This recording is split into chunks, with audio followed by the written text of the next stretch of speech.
Hey millionaire, we all look up to politicians as an example of how to live our lives, right? Okay, not really. But supposedly, they're reasonable, intelligent, and they have a reasonable salary. At least, that's what they say. But whether you're a Republican or a Democrat, politicians not always tell the truth, and many of them actually make huge tons of cash. Even though they make a lot of money, there are some who don't know how to manage it correctly and actually end up going broke. In this video, we've gathered a list of American presidents who really did go broke. There are even founding fathers on this list. We'll tell you the mistakes they made with their hard-earned cash. Hopefully, you don't repeat their mistakes. This is our list of the dumbest American presidents who lost all their money. To be fair, not all of them are dumb, but they did go broke at some point, so let's dive in. Number 6. Thomas Jefferson. Wait, Thomas Jefferson went broke? But he basically created America. He wrote the Declaration of Independence. He can't have gone broke, can he? I'm here to tell you that he totally did. Forbes once described the third president of the USA as the most financially challenged founding father. You probably pictured him living a lavish lifestyle in the huge plantation house he had, being waited on hand and foot. And you're not far wrong. He did own a huge property. Unfortunately, it turned out he bought it with money he didn't have. He was living way beyond his means.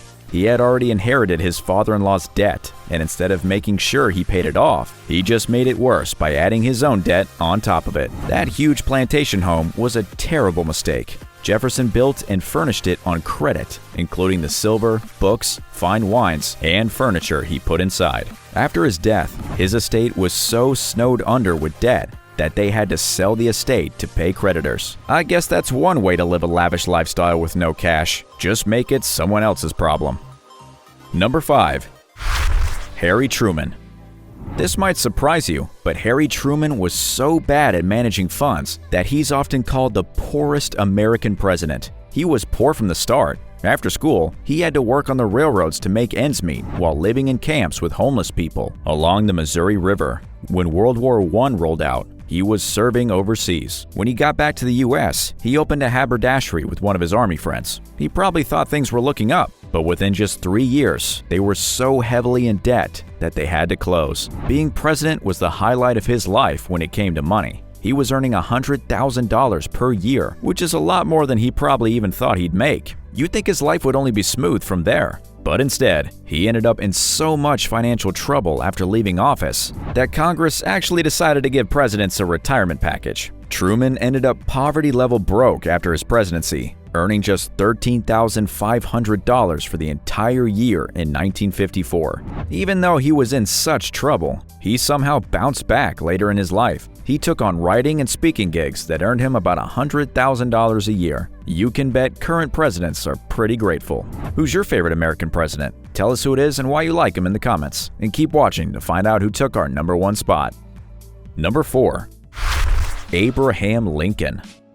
Lincoln is a surprising figure in many ways. Not just because he went broke. Did you know that this great man who started the end of the Civil War was also a wrestler at one time? See? He was a man of many talents and secrets. Here's another one. Did you know he grew up poor? He was born into poverty. You probably know the famous log cabin. Things only got worse when his mom passed away when he was just 9 years old. He had to go to work with his dad and sister, and it wasn't easy. The future president literally had to work barefoot in the fields. When he was 24, he and a friend decided to buy a general store to make the most of America's booming economy. They had no money, so they bought the store and everything in it on credit. They'd hoped they'd be able to pay it back soon, but it didn't work. Their competition was too strong, and the business collapsed before it even had a chance. They quickly found themselves in debt that they couldn't pay, so debt collectors confiscated all their possessions, and things only got worse after that. Sadly, Lincoln's friend who helped him buy the store suddenly passed away. Lincoln was always honest, so he took on his friend's half of the debt as well as his own. It took him a staggering 20 years to pay it all off in full, but he did it. Interestingly, when he became a state legislator a few years later, he tried to pass a bill that would provide debt relief. Unfortunately, he wasn't successful with that particular bill, but he sure did enough to help Americans in other ways.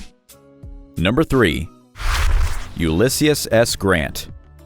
Ulysses S. Grant's time as president is still remembered for financial scandals. He'd had trouble with money all his life, and that continued after his run in office too. After serving in the Mexican War, he was stationed in modern-day Washington state. That's where his problems began. He got himself mixed up in some bad investments. Every single one failed. In 1854, he moved to Missouri to try farming on property his father-in-law had given him, but that only lasted a few years before the farm failed completely. Grant realized he couldn't continue this way. After all, he was flat broke, so he gave up and started working as a clerk in his dad's store in Illinois. Finally, he found his way into the White House. But, as I mentioned, his 2 terms were plagued by financial scandals in both his party and administration. When he left, things didn't get any better. He'd hoped to make a fortune off investment banking, but instead of growing his wealth, he managed to lose it all. Within just 2 years, he was borrowing money from his son. He'd hoped he can start again with this handout,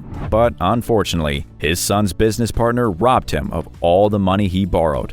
Before he could get back on his feet, he was diagnosed with cancer. This nearly led him to being ripped off again when he decided to write his memoir and leave the rights to his family. A publisher tried to take advantage of him. Luckily, the famous novelist Mark Twain stepped in and offered Grant a much fairer publishing deal. At least the story had a positive ending. Did you know that the dollar's exchange rate changes all the time? You might be able to hit the subscribe button before it changes again. I'll give you 5 seconds. 5, 4, 3, 2, 1.